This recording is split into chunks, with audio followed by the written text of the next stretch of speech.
Halo, selamat pagi. Sudah lama kita nggak update ya. Ini kondisi kolam saat ini. Biovlognya masih berjalan, masih aman. Kita sekarang sudah kedatangan alat ukur. Yang alat ukur air kita kemarin kan rusak ya.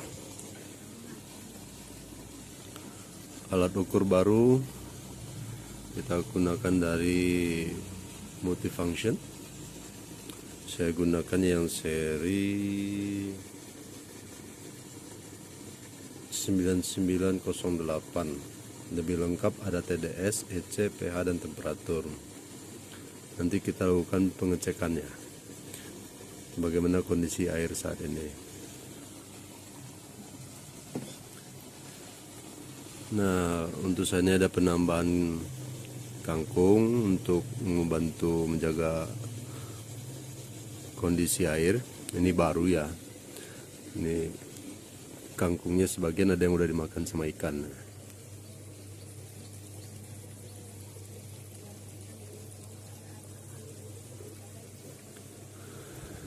Di ember untuk anak ikan ada penambahan azolla dan eceng gondok.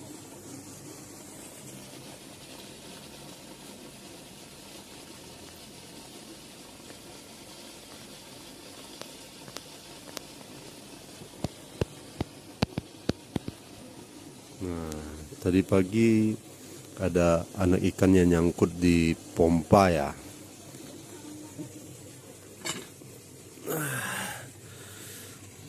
Ukuran anak ikannya ini mungkin sekitar 5 atau mungkin 4,5 cm ya. Ini karena udah kepotong.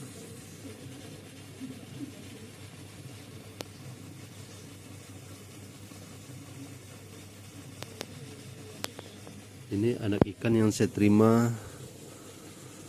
tanggal 21 November.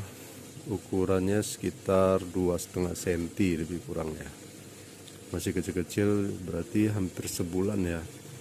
Sudah ada penambahan sekitar 2,5 cm atau 2 cm penambahannya dalam hampir 1 bulan. Saya gunakan pakan high profit protein 30 yang bibis.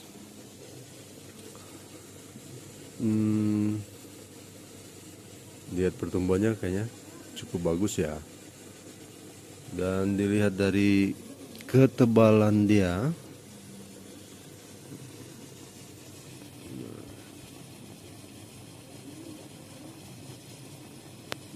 ini ketebalannya cukup tebal ya. Kalau kita lihat dari tebal tunggunya ini padat, ini enggak lembek, ini karena baru ya. Ya, cukup besar. Sekarang kita coba lakukan pengukuran air ya.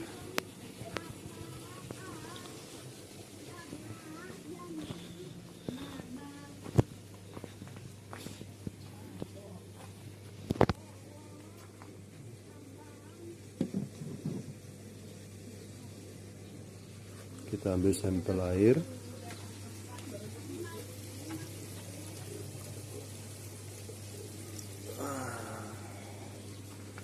Segini kayaknya cukup ya.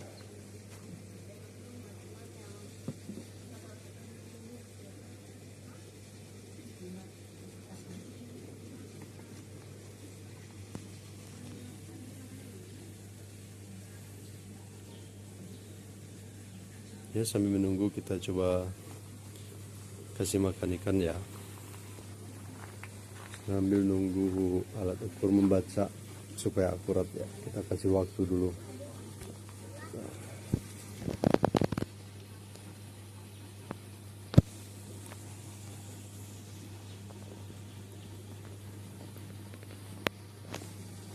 Apakah nafsu makan ikannya sudah bagus?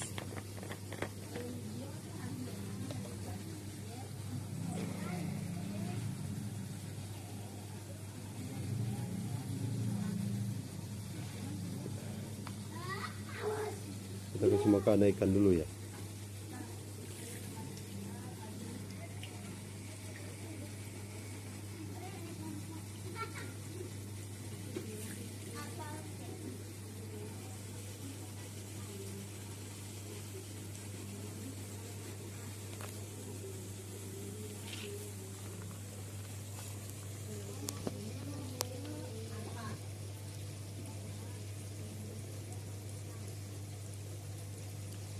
Mana ikannya sudah bisa makan azola sekarang. Tadi saya masukin azola malah dimakan sama dia. Berarti dia udah cukup besar.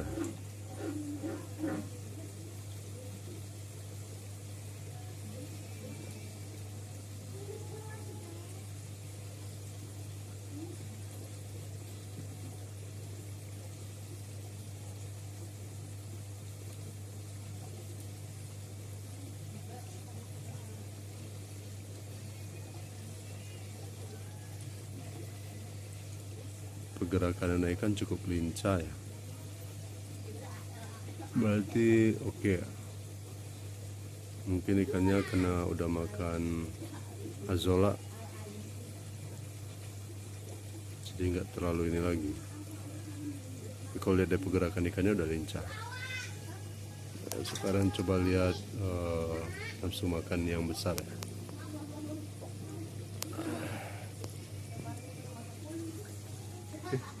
Oh ini udah selesai baca ya TDS-nya ya. Ini pH-nya 7,25. Oke, bagus ya. Kita coba cek yang lainnya.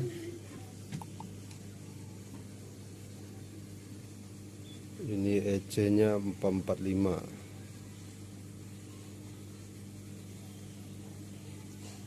444. Suhunya 25 derajat Celcius, oke ya. Terus kita lihat TDS-nya. TDS-nya ada di 221. Oke ya, tidak terlalu berat ya. Ringan ya. Mungkin nggak terlalu padat.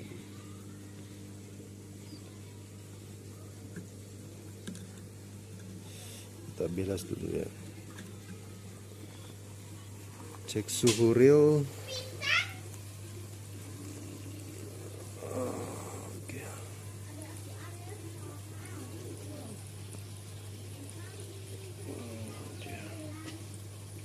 Suhu realnya ada di 225 ya. Oke, aman.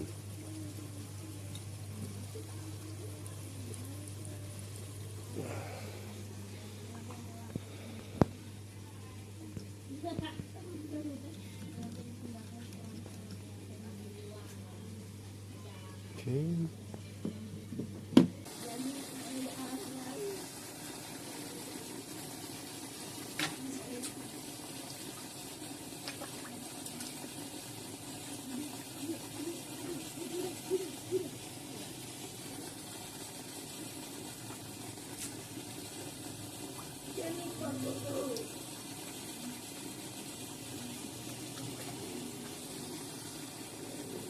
Kalau kita kasih makannya kebut ya,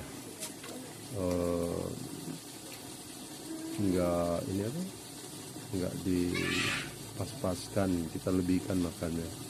Pertama karena kita ada gurame, terus juga ada anak ikan juga, takut nggak kebagian kalau saya kasih pas-pasan.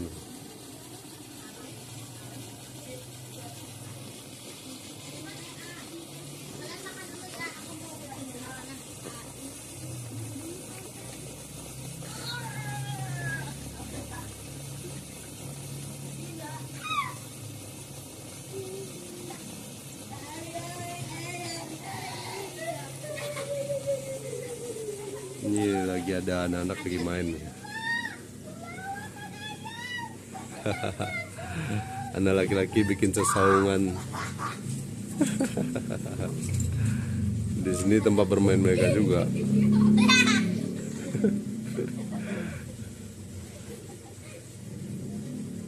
Itu kreasi mereka sendiri tuh sesaungan itu.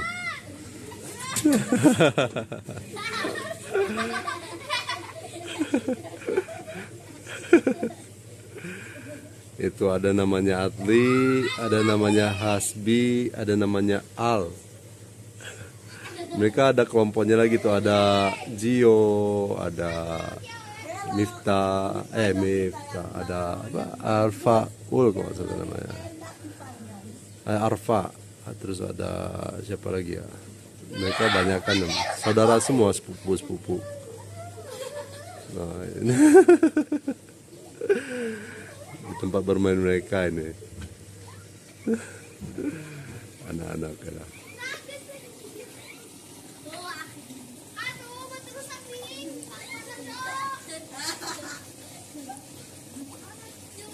Kelihatan pakannya udah mulai ngambang ya, berarti anak ikan gurame sama ikan lainnya udah selesai makan ya.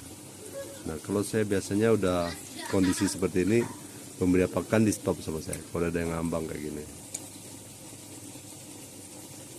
Jadi saya nanti beri pakannya nanti lagi sekitar 1 jam atau 2 jam lagi baru kasih pakan lagi. Jadi pemberian pakan saya sampai ada pelet yang mengambang, oke saya stop. Tapi kalau masih habis, saya beri pakan terus, tapi nggak langsung banyak, sedikit sampai ada pelet yang ngambang kayak gini. Itu kan tujuannya supaya anak ikan bisa makan. Sementara segitu dulu untuk ya, kalau kayak air anak ikan kayaknya nggak akan terlalu jauh ya, pasti ya segitulah.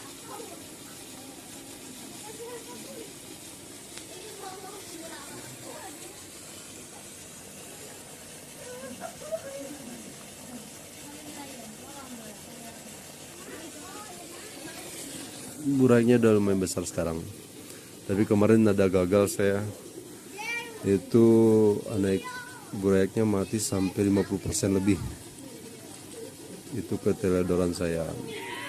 Jadi kemarin ini saya kasih pakan daun pepaya ke indukan, terus saya juga kasih ke anak burayak. Nah saya lupa kalau ibu burayak kan belum bisa makan daun pepaya. Jadi si daun pepaya itu fermentasi di ember anak ikannya, nggak kepantau sama saya. Saya lihat ini ikan anak burayak kenapa pada mabok semua gitu. Udah banyak meninggal, saya bersihkan, saya pisahkan yang hidup sama yang mati. Ternyata di dasarnya yaitu daun pepayanya masih banyak. Dan saya cium bau airnya, ternyata bau daun pepayana. Jadi karena fermentasi dari daun pepayanya, jadi banyak ikan, anak-anak ikan yang mati jadinya, mabok dia. Ya anak-anak ikannya mabok, yang saya lihat gak bisa diselamatkan, saya kasih makan ke ikan gede daripada mubazir. Mungkin sekian dulu untuk kondisi saat ini. Nanti kita update lagi yang terbaru ya.